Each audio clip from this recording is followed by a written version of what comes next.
Welcome to a deep dive into one of the most fascinating handovers in history.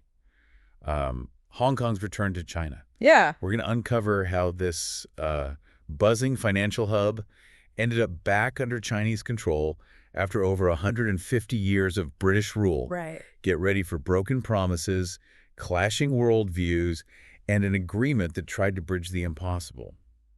One country, two systems.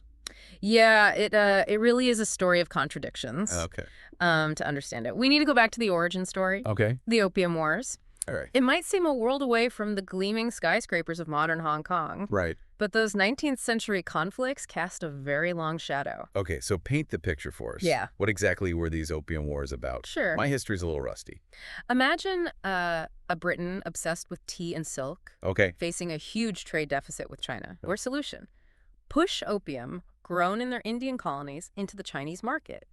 This created social havoc in China. Right. So the emperor tried to crack down. Britain, seeing their profits threatened, responded with military force. Wow.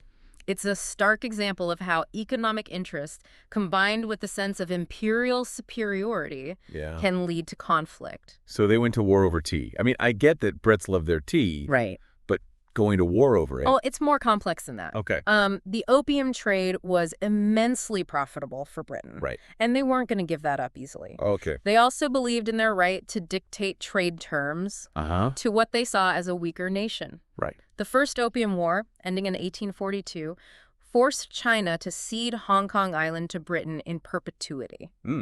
That's a key detail because it created this sense of a permanent British foothold. Wow. A permanent foothold based on forcing a country to accept a drug trade. Yeah. I'm starting to see how those broken promises you mentioned are going to come into play. Exactly. But didn't Hong Kong end up being more than just one island? Right. It did, right. The Second Opium War in the 1850s, which Britain fought alongside France this time, expanded their control to include the Kowloon Peninsula. Okay. But here's where the seeds of the handover are truly sown. Okay. The 99-year lease of the new territories in 1898. Ah, yes, the ticking time bomb. Yeah. So Britain had these permanent cessions from the Opium Wars, Right? but then this time-limited lease hanging over everything. Exactly. How did they think this was going to play out? It's a testament to how empires often kick problems down the road, Yeah. assuming their dominance will last forever. The new territories, which included vital resources and space, were leased for 99 years, expiring in 1997. Right. By the mid-20th century, it became clear this deadline couldn't be ignored. Yeah. Hong Kong as a viable city simply couldn't exist without the new territories. So even if Britain had wanted to cling to Hong Kong Island in Kowloon, Right. it wouldn't have worked. No. They were basically stuck dealing with this looming handover. Exactly. And that's where our two main characters enter the stage. Margaret Thatcher, representing a fading British empire, and Deng Xiaoping, leading a China determined to reclaim its lost territory and assert its place on the world stage. Yeah. The handover negotiations from 1979 to 1984 were more than just a real estate deal. Right. They were a clash of ideologies, historical grievances, and economic ambitions. Okay, this is where it gets juicy. Yeah. You've got these two powerful figures, Right. decades of complicated history, Yeah. and the fate of millions hanging in the balance. Right. What was the initial mood like in those negotiations? Was there any chance Britain could have held on, at least a part of Hong Kong? Well, Thatcher initially explored options like continued administration or some form of shared sovereignty, but China was unwavering. Okay. Hong Kong was Chinese territory, full stop. Oh, wow. Deng's concept of one country, two systems emerged as a way to address this seemingly impossible dilemma. It was a grand experiment, really. Let's unpack that a bit. Okay. What exactly did one country, two systems entail? Sure. Was it just a fancy way of saying, you're back under Chinese control, but we'll let you keep doing your own thing for a while? It was more nuanced than that. Yep. The agreement guaranteed Hong Kong a high degree of autonomy for 50 years after the handover. Until 2047. Right. They could retain their capitalist economic system, their legal system based on British common law, and their existing freedoms of speech, assembly, and the press. All right. On paper, it was a remarkably bold proposition. Right. But how this unprecedented framework would play out in reality was anyone's guess. I can already see how this sets us up for some serious tension down the road. Right. We've got these promises of autonomy, Yeah. but also a rising China that's not exactly known for its tolerance of dissent. Right. And then there's that 2047 deadline looming over everything. So we've got the historical backdrop, the ticking time bomb of the lease, the clash of personalities in Thatcher and Deng, and this grand experiment of one country, two systems. Exactly. I'm already hooked. Okay. Tell me more about what happened after the handover. Sure. How did those promises of autonomy actually play out in practice? Yeah. So the handover happens. Hong Kong is back under Chinese rule. Yeah. But with this one country, two systems agreement, supposedly guaranteeing a high degree of autonomy, did that autonomy actually hold up in practice? In those early years, there was a sense of cautious optimism, I guess you could say. Okay. Hong Kong's economy continued to boom, and life for many went on much as it had before. But under the surface, anxieties were simmering. Yeah. You can't just erase over 150 years of distinct development and different political systems overnight. What were some of the early signs that this grand experiment might be facing some choppy waters? One of the first red flags was the issue of political reform. The agreement stipulated that Hong Kong would eventually move towards universal suffrage, the right of citizens to elect their own leaders. Right. But Beijing's interpretation of universal suffrage turned out to be quite different from what many in Hong Kong had hoped for. So it wasn't as simple as one person, one vote. Not quite. Okay. Beijing insisted on maintaining control over the nomination process for the chief executive, Hong Kong's top leader. Right.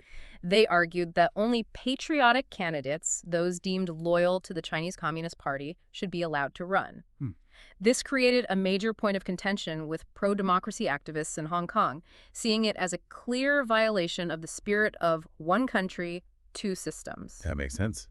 If you can control who gets to run in the first place, you're essentially controlling the outcome of the election, right? So it's saying, sure, you can vote, but only for the candidates we approve of. Exactly. Wow. And this fundamental disagreement over the meaning of democracy and autonomy ultimately led to the first major showdown between Beijing and the people of Hong Kong, the Umbrella Movement in 2014. Ah, the Umbrella Movement. Those images were hard to forget. Thousands of protesters, mostly young people, occupying the streets, holding umbrellas as a symbol of peaceful resistance. It felt like a real turning point. It was. Yeah. The movement was triggered by Beijing's decision to pre-screen candidates for the chief executive election in 2017, effectively ensuring that only pro-Beijing figures could run. For many in Hong Kong, especially the younger generation, this was a betrayal of the promise of genuine democracy. So what were the protesters' demands? Were they simply calling for a fully open election process? At the heart of the movement was the demand for genuine universal suffrage, free from interference from Beijing. Oh. They wanted the right to nominate and elect their leaders without any preconditions or restrictions. Right. They also called for greater political accountability and transparency from the Hong Kong government. The movement lasted for weeks, right? With protesters occupying key areas of the city, disrupting daily life, and facing off against police. It must have been incredibly tense. It was a period of high drama and uncertainty. The protesters, many of them students, were incredibly disciplined and organized, using social media to mobilize and coordinate their actions. The use of umbrellas as a symbol of peaceful resistance caught the world's attention. Right. It showed the creativity and determination of the movement. Yeah. But it also underscored the deep chasm that had opened up between those who saw Hong Kong's future as inextricably linked to mainland China and those who yearned for a more independent path. In the end, the umbrella movement didn't achieve its immediate goals of electoral reform. But what was its lasting impact? Did it change the conversation in Hong Kong? While the protests were eventually cleared and Beijing made no concessions on the issue of electoral reform, the umbrella movement had a profound and lasting impact. It galvanized a new generation of activists, raised global awareness about the challenges facing Hong Kong, and injected a new sense of urgency into the debate over the territory's future. It also showed that this generation was willing to put their bodies on the line for their vision of Hong Kong.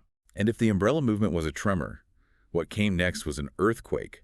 The protests of 2019-2020, those were even larger, more intense, and more widespread. What was different this time around? Was it just a continuation of the issues from 2014? Or was there something new that sparked those protests?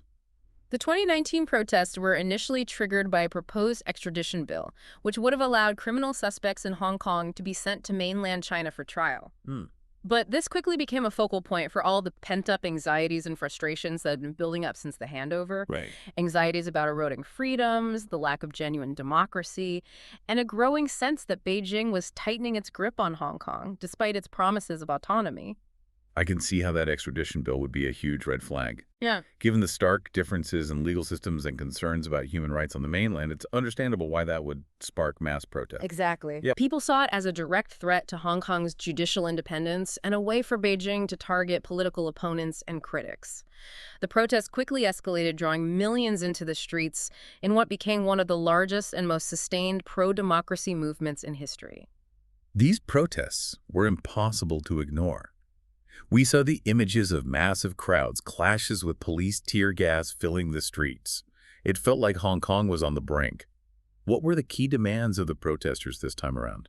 The demands were wide-ranging, reflecting the depth of discontent. Yeah. The initial focus was on the complete withdrawal of the extradition bill, which the government eventually conceded to. Right. But protesters also demanded an independent inquiry into police brutality, amnesty for arrested protesters, and crucially, universal suffrage, bringing us back to that core issue of democratic representation. Essentially, the protesters wanted a Hong Kong where their voices genuinely mattered. A Hong Kong that lived up to the promise of one country, two systems. So they were fighting for the soul of Hong Kong. And what was the response from the authorities? Did these protests face the same kind of crackdown as the umbrella movement? The police response to the 2019-2020 protests was significantly more aggressive.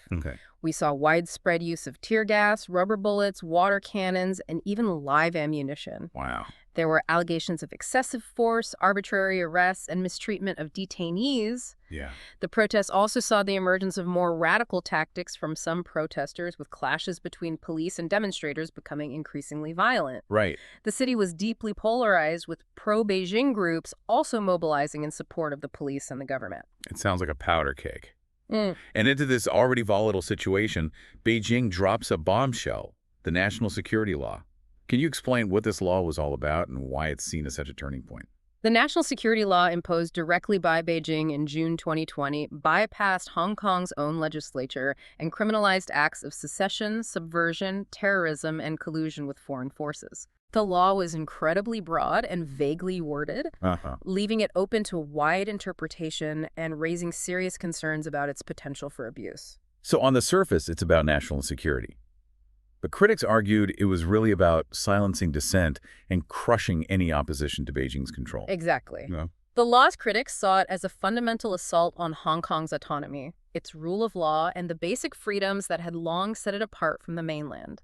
It essentially criminalized a wide range of activities that could be deemed as threatening to the Chinese Communist Party's authority, including peaceful protests, political activism, and even academic research. What has been the impact of this law on Hong Kong?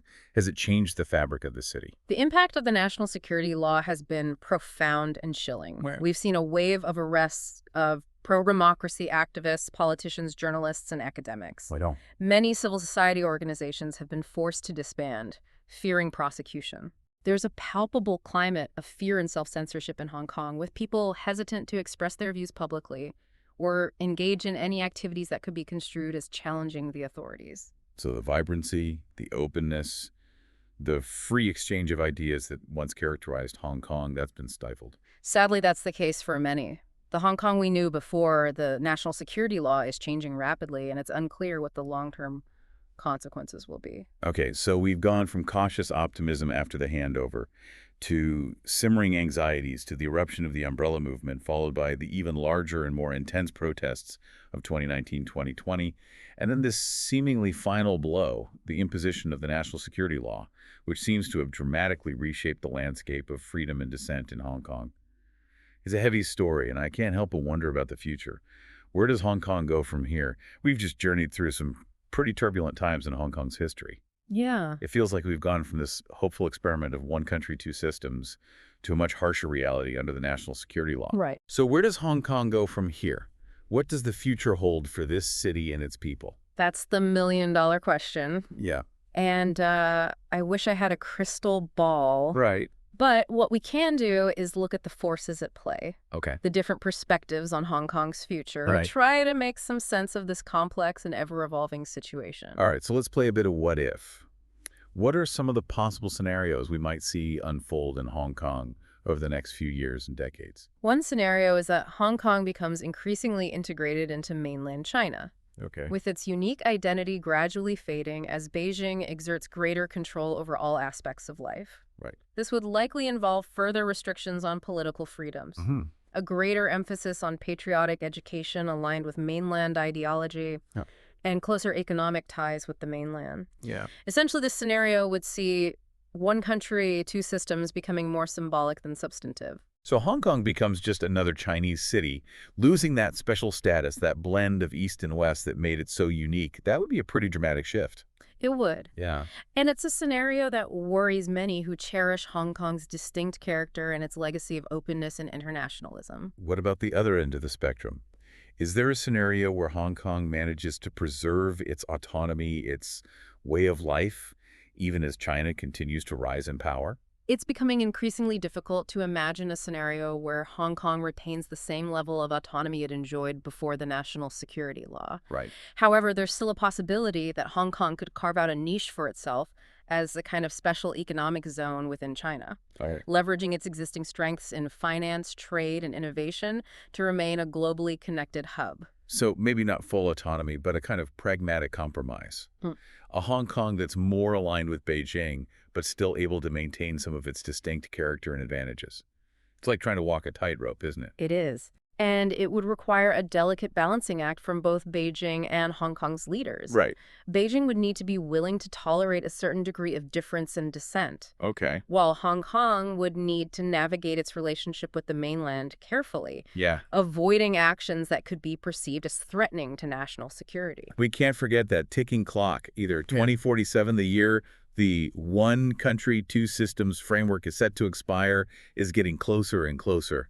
How is that deadline shaping the conversation about Hong Kong's future? 2047 looms large in the minds of many in Hong Kong. Yeah. Some believe that Beijing will simply extend one country, two systems in some form, perhaps with modifications. Others feel that 2047 will mark the end of Hong Kong's special status, with the city fully absorbed into mainland China under a one country, one system model. This uncertainty is a source of anxiety for businesses, investors, and ordinary citizens alike. It's like everyone's holding their breath waiting to see what happens. But beyond these broader scenarios, we have to remember that Hong Kong's future isn't just about abstract political and economic forces. It's about the lives and choices of the people who call this city home. What's their perspective on all of this? How are they grappling with these uncertainties? The people of Hong Kong are remarkably resilient. Yeah. They've weathered storms before, economic crises, political upheavals, and now this period of profound uncertainty. Right. Some have chosen to emigrate, seeking new opportunities and a greater sense of stability elsewhere. Others remain deeply committed to Hong Kong, determined to make it work, to find ways to preserve their values and their way of life. Okay. And then there are those who are simply trying to navigate the day-to-day, focusing on their families, their jobs, their communities, hoping for the best, but bracing for whatever the future may hold. It's a mix of hope, resilience, anxiety, and a touch of defiance. It must be exhausting to live with that level of uncertainty hanging over your head. It is, but it's also a testament to the human spirit. The people of Hong Kong continue to find ways to adapt, to create, to connect, even in the face of these enormous challenges. So no easy answers, no clear predictions, just a recognition that Hong Kong is at a crossroads, navigating uncharted territory, and the outcome is far from certain. Exactly. And that's what makes this story so compelling. We're witnessing history unfold in real time. A grand experiment is being tested. A city's identity is in flux, and the choices made by individuals and governments in the years to come will shape the fate of Hong Kong for generations. Well, we've certainly covered a lot of ground in this deep dive, from the Opium Wars and the legacy of British colonialism to the handover, the promise and challenges of one country, two systems, the protests, the crackdown, and the looming uncertainty of 2047. It's a story that's both fascinating and deeply unsettling, a reminder of how history shapes the present and how the choices we make today can have far-reaching consequences. And it's a story that's far from over. The future of Hong Kong is still being written. As observers, all we can do is watch, listen, learn, and hope that this city, with its unique spirit and resilience, can find a path forward that preserves its essence, even as it navigates the complexities of its relationship with mainland China. Thank you for joining us on this deep dive into Hong Kong's journey. It's a story that deserves our attention, our empathy, and our continued engagement. We encourage you to keep exploring, to seek out diverse perspectives, and to form your own understanding of this complex and ever-evolving situation.